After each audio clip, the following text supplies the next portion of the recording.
Oi, pessoal.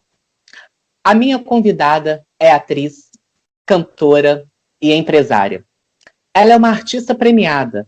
Foi laureada com o APCA, Kikito, do Festival de Cinema de Gramado, com o prêmio do Festival Internacional de Cartagena, na Colômbia, só para citar.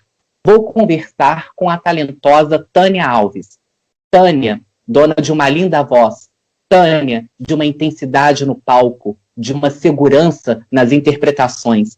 Tânia dos boleros românticos. Tânia de papéis marcantes, como a Maria Bonita, na minissérie Lampião e Maria Bonita. A Anaíde Beiriz, no filme Paraíba Mulher Macho. Tânia dos musicais. Tânia empreendedora. Tânia Alves, seja bem-vinda. Obrigada, querido. O prazer é todo meu. Muito obrigada pelo convite, Guilherme. Adorei. Imagina, eu quem agradeço a sua gentileza, Tânia. Eu vou começar fazendo uma linha do tempo contigo, Tânia. Lá na sua biografia, escrita pelo Fernando Cardoso, que foi lançada lá em 2010 pela coleção Aplauso, eu li que você conta lá na biografia que seus pais, a dona Yolanda e o seu Ubirajara, eles não aceitavam, no primeiro momento, a sua carreira artística, pelo menos ali no comecinho. Como que você amoleceu o coração deles? Do meu pai eu nunca amoleci. Nunca. Ele nunca foi me assistir no palco. Ele ficou muitos anos sem falar comigo. E, inclusive, o primeiro CD de bolero que eu gravei, o Amores e Boleros 1, eu dediquei a ele, porque ele me ensinou a cantar, me ensinou a tocar violão quando eu tinha 4 anos de idade, e me ensinou a cantar essas músicas Dor de Cotovelo. Né? Então, assim, que foram, mais ou menos, foi a base desse Amores e Boleros 1. Aliás, de toda a coleção de Amores e Boleros, né? Então, eu dediquei a ele. Mesmo assim, ele até mandou uma carta, falou assim, não sei se mereço, não sei o quê. Ele escrevia muito bem, né? Então, assim, mas ele nunca foi me assistir. A minha mãe tinha muita vergonha, ela levou muito tempo. Com ela, eu vou responder sua pergunta agora. Ela amoleceu, que eu descobri que os pais também são compráveis, né? Porque quando as amigas dela começaram a dizer, eu vi sua filha na televisão, que maravilhosa, que não sei o que, aí ela começou a ficar simpática com a ideia, entendeu? Mas ela tinha vergonha, mesmo assim. Depois ela perdeu a vergonha, aí começou não chegou nunca a me aplaudir, dizer que eu estava no caminho certo, nada disso. Mas ficou mais assim, tipo, eu senti que ela estava orgulhosa, sabe? A sua formação em letras, de alguma maneira, esse curso universitário te ajudou na construção da sua carreira artística? Com certeza. Hoje em dia eu escrevi várias letras de música, eu escrevo poemas, eu que sou responsável por toda a parte de texto do Spa Maria Bonita, texto que vai para a internet, via... como é que se diz? Texto de site, de mídias sociais, enfim, em geral. E, assim, e o fato de eu conhecer a linguagem, né, a língua portuguesa, me ajuda muito, entendeu, na atuação, porque eu acho que a gente tem um entendimento profundo, né, assim, a gente vê várias camadas do que está sendo dito, não somente as palavras que estão sendo ouvidas. E isso, inclusive, também como cantora, porque eu vejo assim, muitos cantores com vozes maravilhosas, cantando maravilhosamente bem a melodia, e não estão sentindo o que aquela letra está dizendo, entendeu? E eu acho que o conhecimento do português me dá isso muito bem também. Você entende? Assim, pode falar. Não, porque aí eu quero alinhavar a sua formação em letras com a leitura. Lá na sua biografia, você fala que a leitura foi muito importante, principalmente no período da adolescência. Por quê? Não, primeiro porque eu era muito solitária, eu tive um pai muito, imagina, pernambucano, brabo, sabe, assim, que eu era muito reprimida, eu era presa, não podia ter amigos, não podia ter namorado. Então, assim, eu comecei a ler, eu tinha 4 anos. Eu aprendi a ler com 4 anos de idade, que minha mãe era professora primária, e aí ela, às vezes, ela com 3 filhos, coitada, trabalhando e tudo mais, às vezes ela estava sem babá faltou, aí ela me levava. E aí um dia eu peguei uma coisa em casa e comecei a ler. Aí ela falou, porque eu ficava lá na sala de aula dela, ela foi considerada a melhor alfabetizadora do Rio de Janeiro durante um tempo. Então, assim, então eu estava por ali, mas eu acho que eu devia estar prestando atenção, com certeza, porque um dia eu peguei uma coisa em casa, comecei a ler, ela falou, não é possível. Aí ela mudava de página, achando que alguém tinha me ensinado, que eu tinha decorado, alguma coisa assim. Mudava de página, eu lia. Aí é que ela descobriu, me levou para a diretora da escola, falou, o que eu faço com essa menina com 4 anos? Ela não pode entrar na escola. Aí a diretora falou assim, ela vai ter que entrar com 5 anos, ela vai ter que fazer o primeiro ano primário, 2 anos antes do normal, que é 7, né? Então, aí eu lia, com 7 anos, eu já estava lendo Hemingway.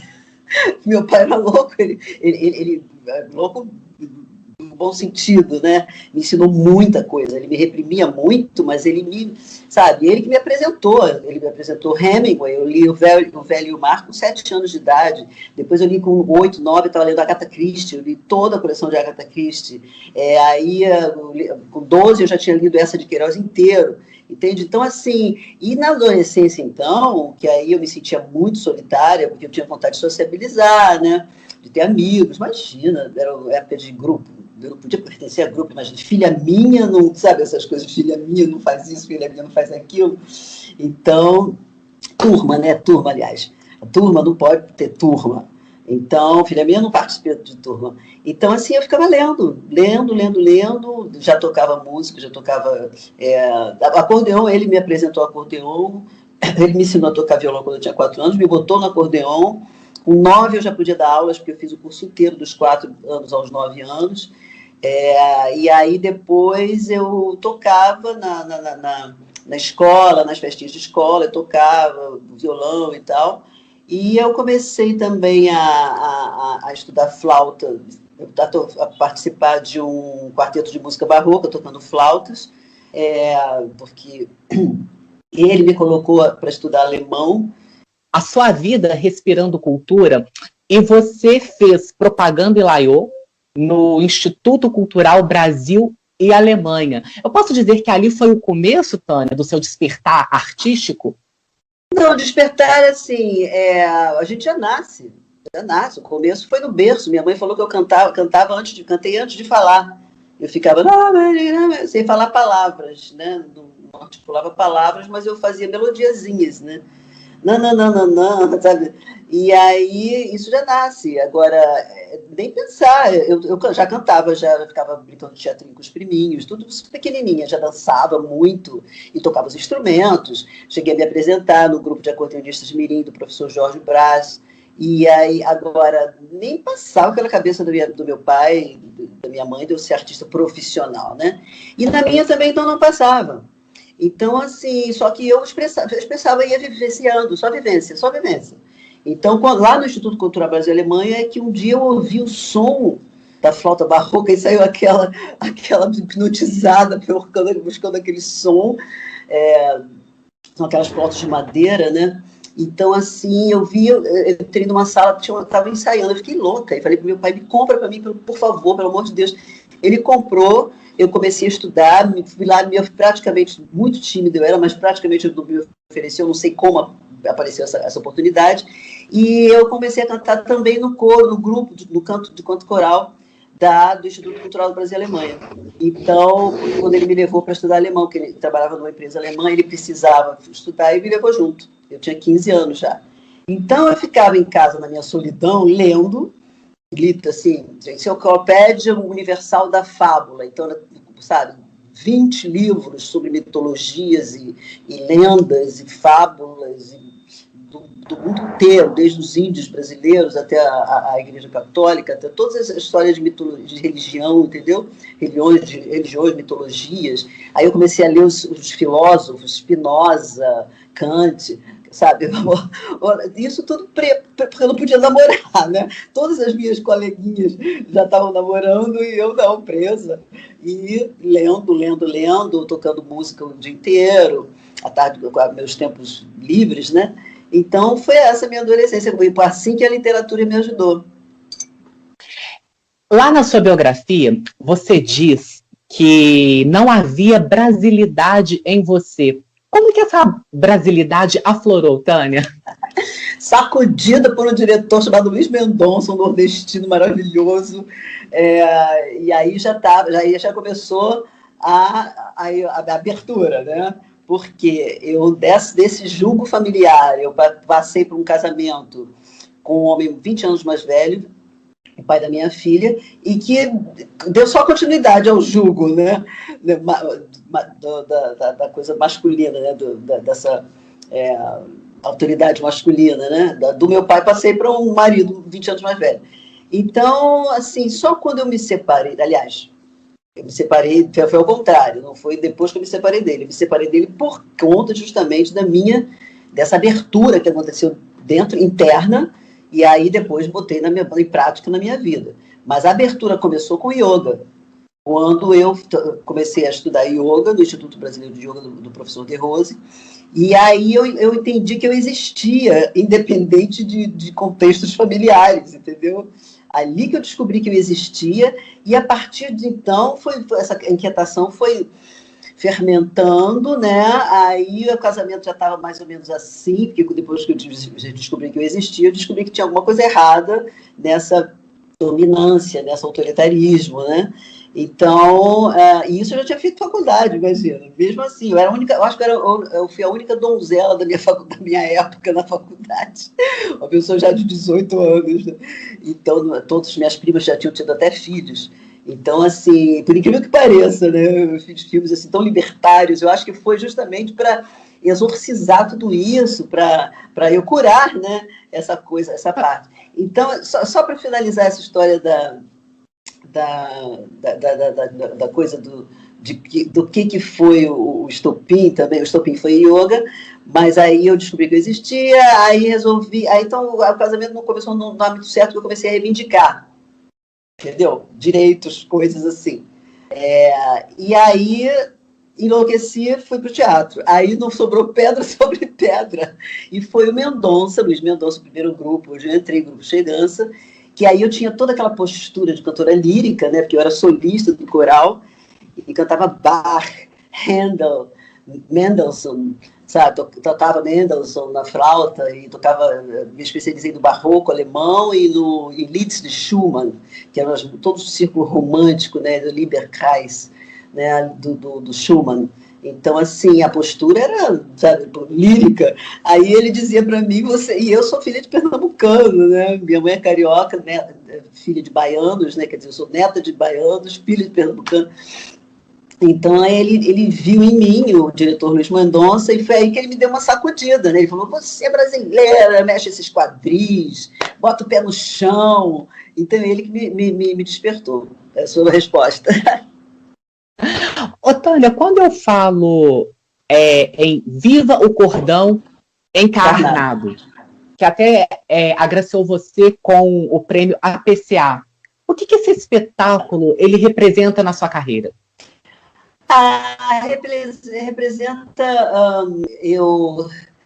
Representa a tomada de consciência de que eu tinha um caminho por aí, entendeu? Porque eu entrei assim, tipo, fui aquela loucura, né, me apaixonei por teatro, e eu virei tiete do grupo do Mendonça, então aí fiz vários espetáculos, e nesse espetáculo Vivo Cordão Encarnado foi muito engraçado, porque eu já tinha feito como figurante a primeira montagem, onde a estrela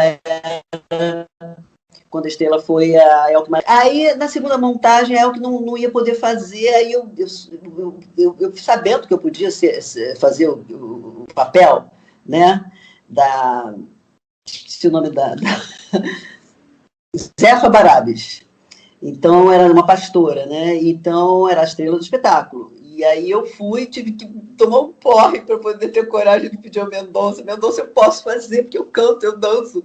Né? Porque eu já tinha ficado impressionada que eu, como figurante da primeira montagem do Vivo Cordão Encarnado, a crítica já tinha me citado.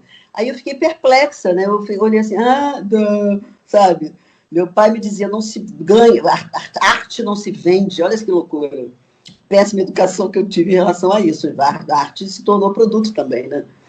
Então, assim, aí eu não entendia direito. Eu ia porque eu estava apaixonada, porque eu sentia que aquele lugar era uma coisa mais instintiva do que qualquer coisa.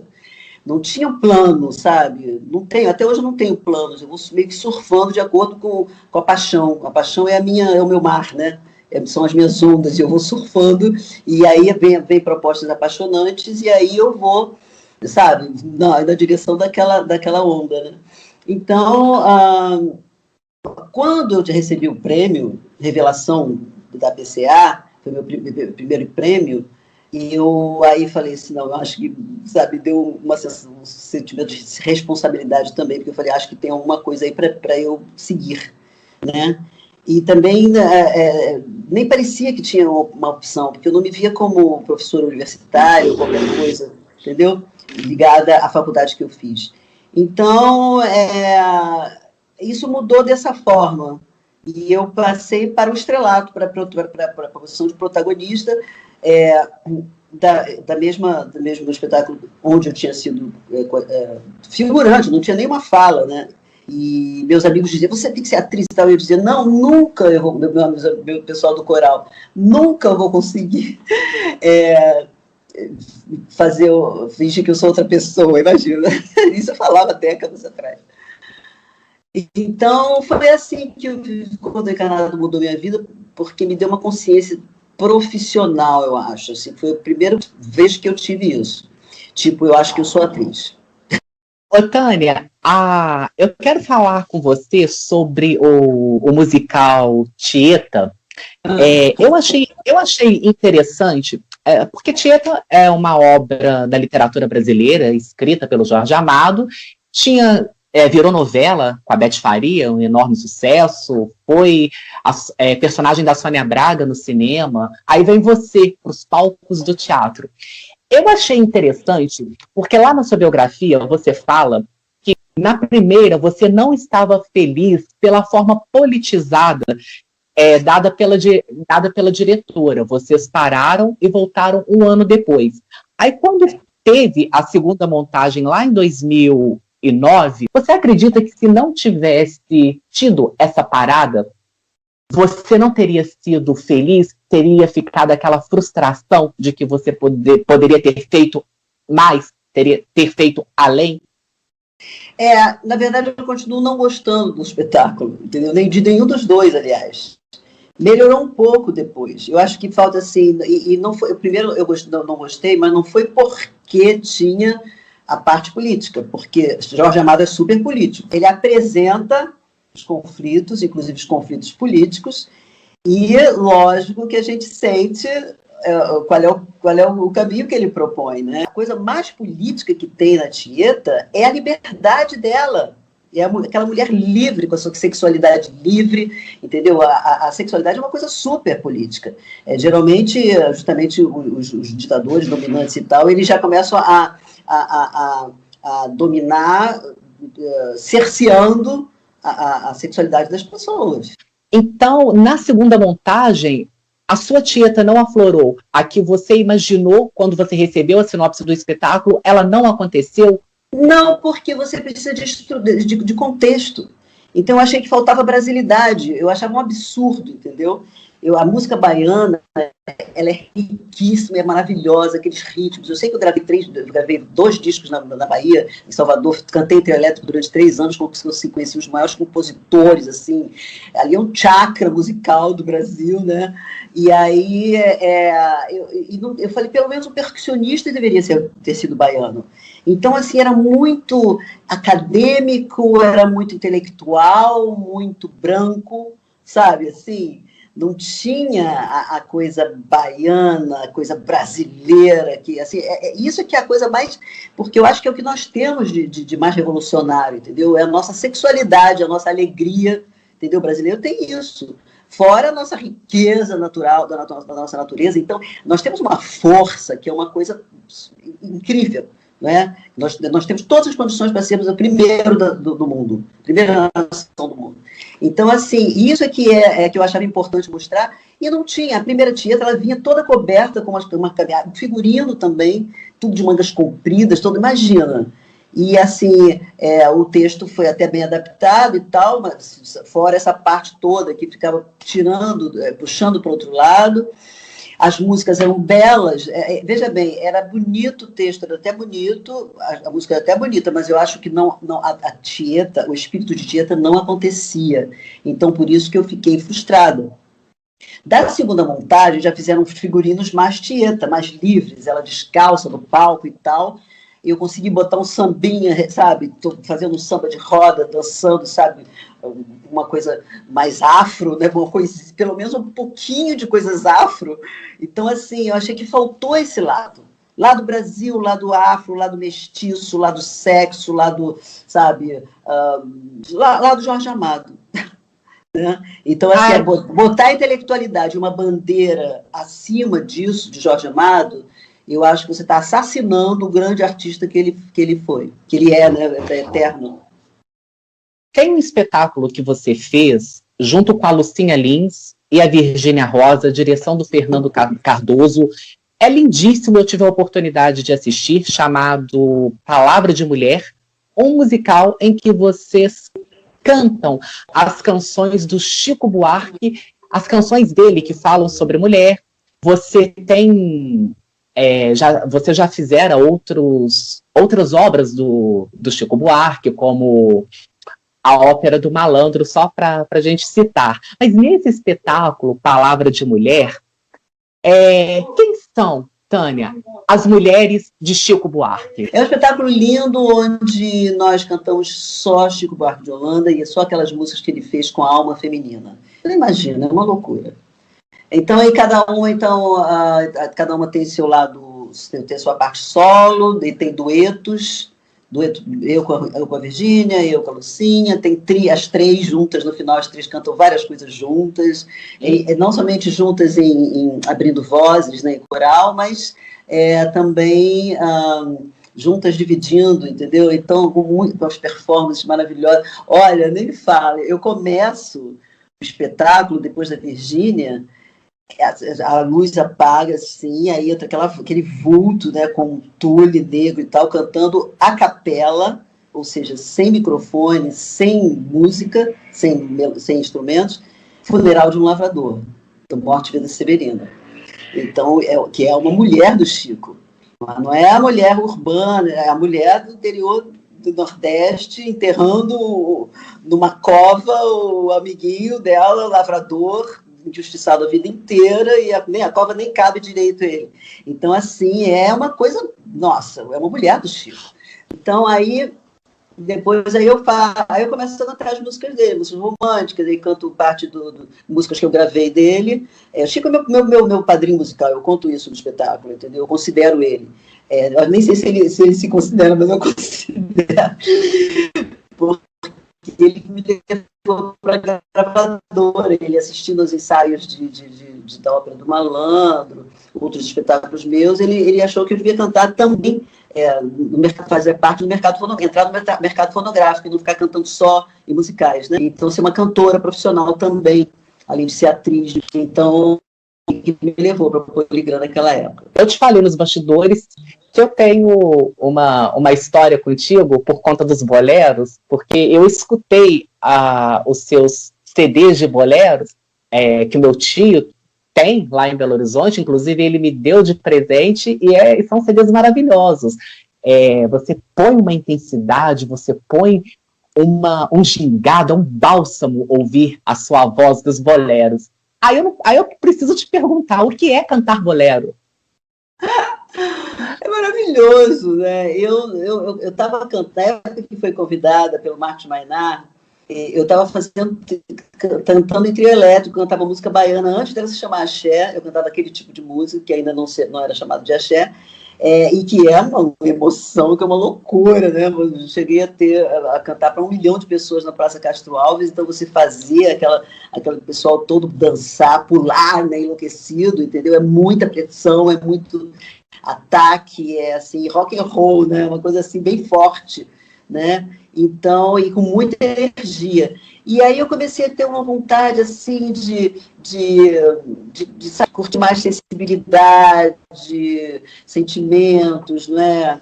Mais uma coisa mais de emoção, sentir vontade, porque não tem sutileza, né, em cima de um trio. Tem pancadão, né? Então, assim, me deu vontade de curtir mais essa coisa de sensibilidade, de sutileza, de emoções.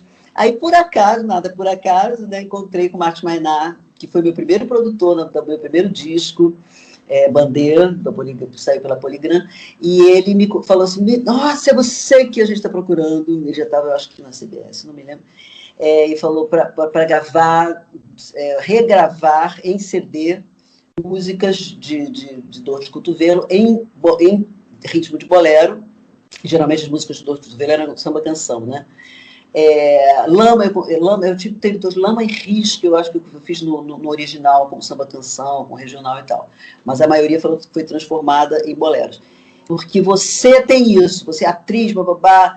Aí eu achei lindo, achei maravilhoso, porque era tudo que eu queria na vida, entendeu? E é lindo, é lindo. Você, sabe, eu sou muito visceral também, muito intensa, né, e muito romântica. Então, eu acho que o bolero tem tudo isso, fora o swing, o romantismo, a sensualidade. A gente não pode deixar de trazer para a nossa conversa a poetisa Anaíde Beiris, que você fez em Paraíba, Mulher Macho, que te rendeu alguns prêmios pela sua atuação.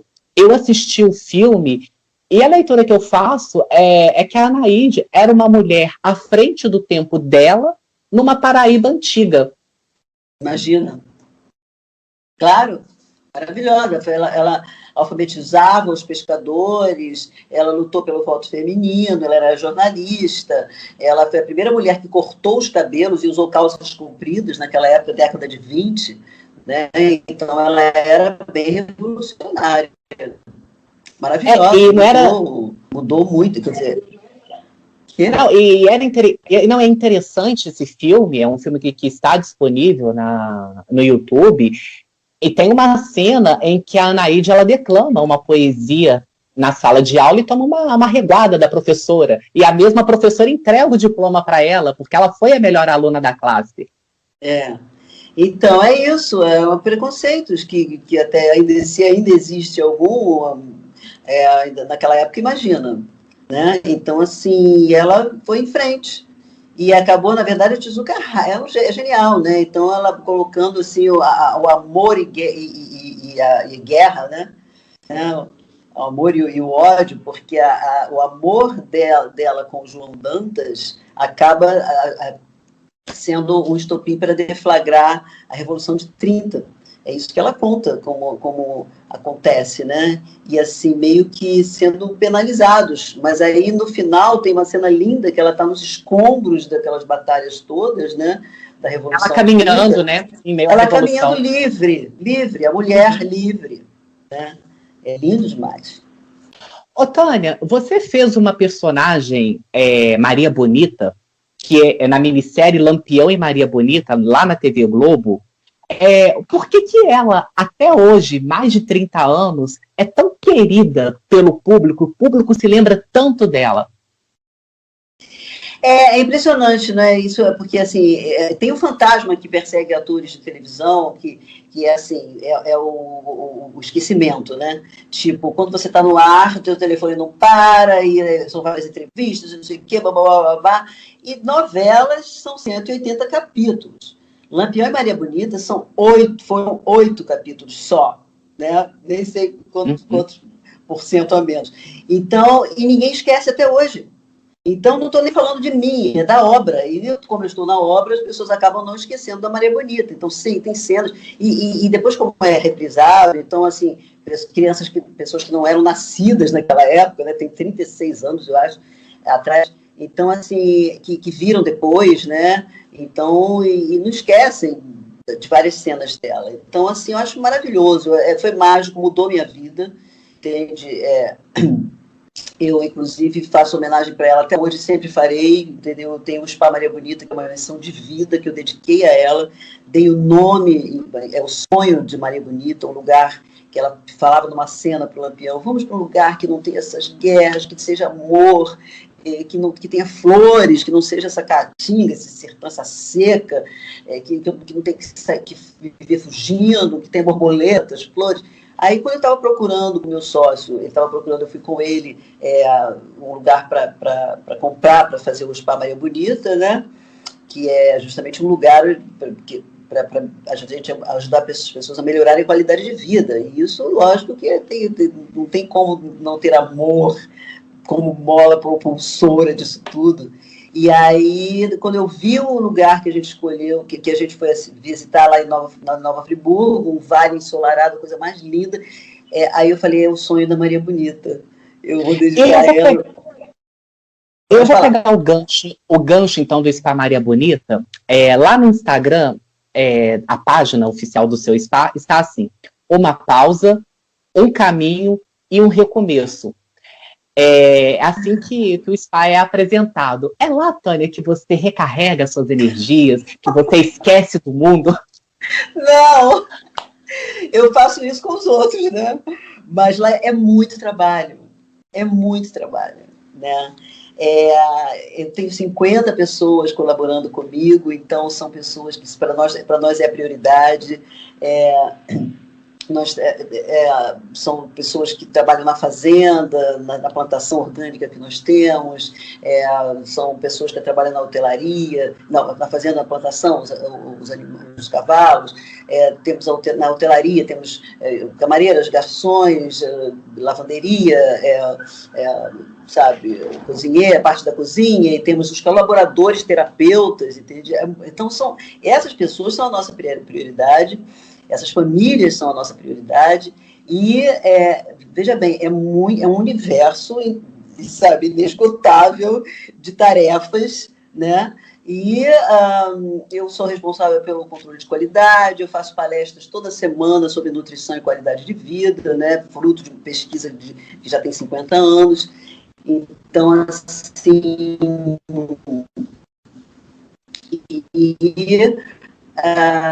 faço controle, fazer novos maravilhosos. Nossa, nós vamos fazer agora a clínica ter um dos projetos para idosos, só para idosos, programa só para idosos, criando novos programas sempre, e sempre estão aparecendo terapeutas maravilhosos, com trabalhos incríveis, estudiosos incríveis, e nós somos assim um portal aberto para receber essas pessoas que sabem ajudar o ser humano a ser mais feliz de alguma forma.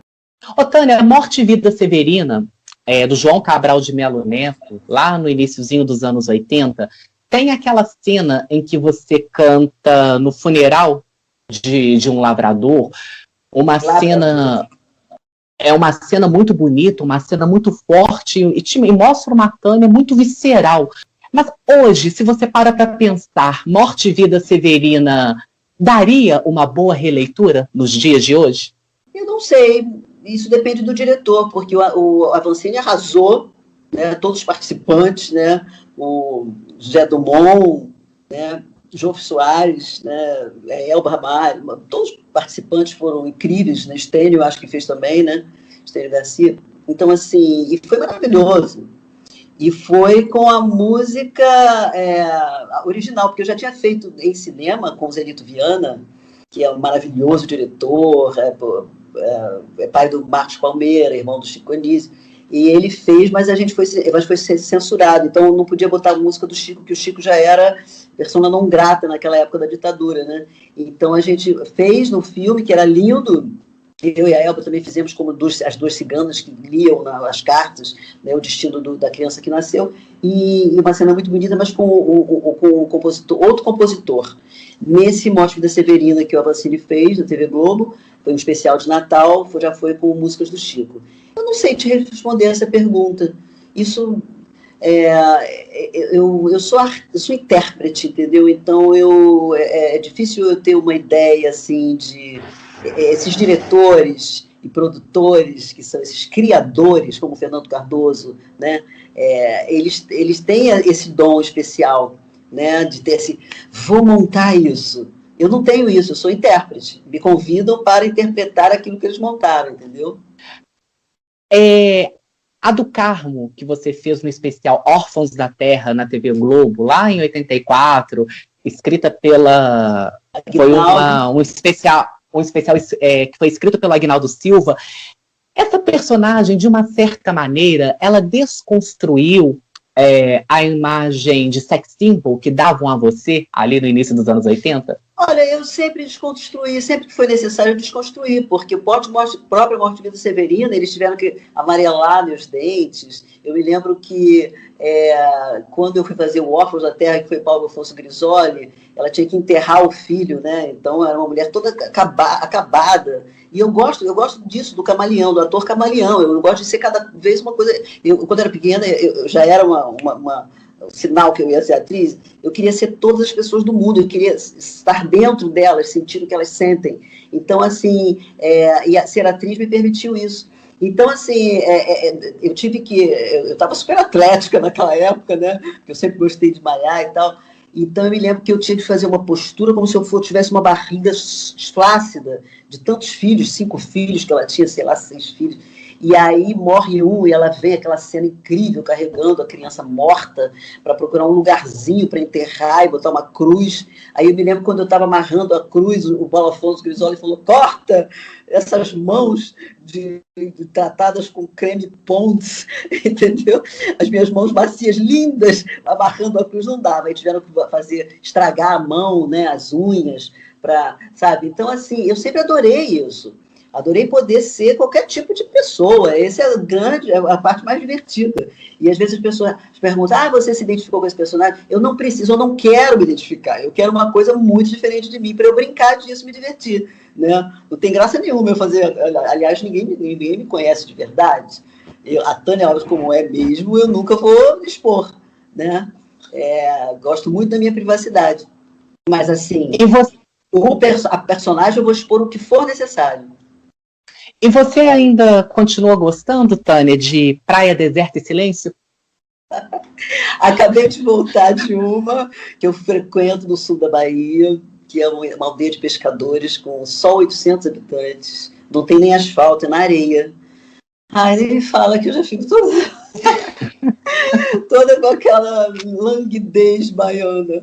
E é maravilhoso. Nossa, amo. Nossa, eu ia sozinha fazer caminhadas pela areia. Eu estava querendo descansar mesmo, porque vem pauleira aí, graças a Deus. Já estava na pauleira, né, com a reabertura do Spa Maria Bonita. Depois, agora, quer dizer, abre, não abre, abre só um pouco, abre, mas enfim, estamos interagindo com isso e nos adaptando e fazendo tudo certinho.